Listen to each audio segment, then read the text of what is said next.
السلام علیکم ورحمۃ اللہ وبرکاتہ. بسم الله الرحمن الرحیم. ټول تعریفونه د رب ذوالجلال دپاره چې خالق او مالک او پروردگار د کل عالم دی، او درود پاک په خاتم الانبیاء د مدینی جانان حضرت محمد صلی الله علیه وسلم باندې. امید د رب ذوالجلال نه ساتم چې تاسو به روغ جوړ یئ. الله هم د هر قسم مصیبت، تکلیف، آفت او پریشانی نه په امن کې وساته. الله جل شانه عمر دراز سره د صحت نصیب کا.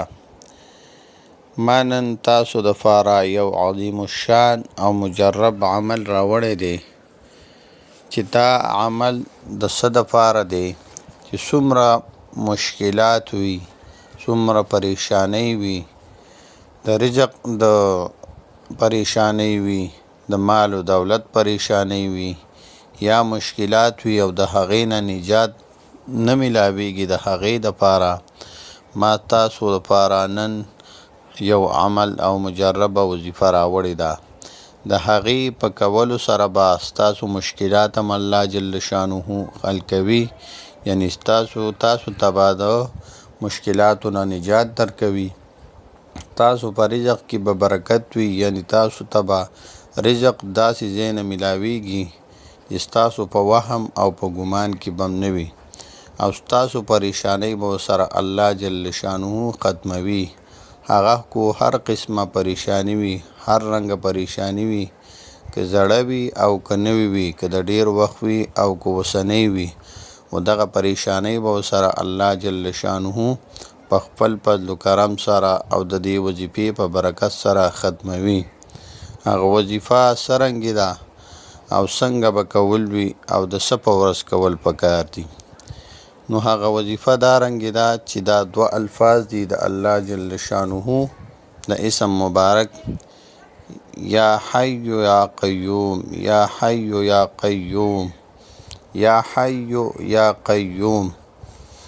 دا دین مخکې به بسم الله الرحمن الرحیم وای، او بیا به زر پیری یعنی 1000 مرتبه به دا وظیفه وکړئ، او د څه په ورځو؟ د اتوار په ورځ. نو څوک چې د اتوار په ورځ دا وظیفه وکړي، نو الله جل شانه به د تمام مشکلات حل کوي، تمام پریشانی به ختموي، او د رزق او د مال او دولت به ولا الله جل شانه د غیب او د خزانو نه ورکوي، د دبا په وهم او په ګمان کې نه وي.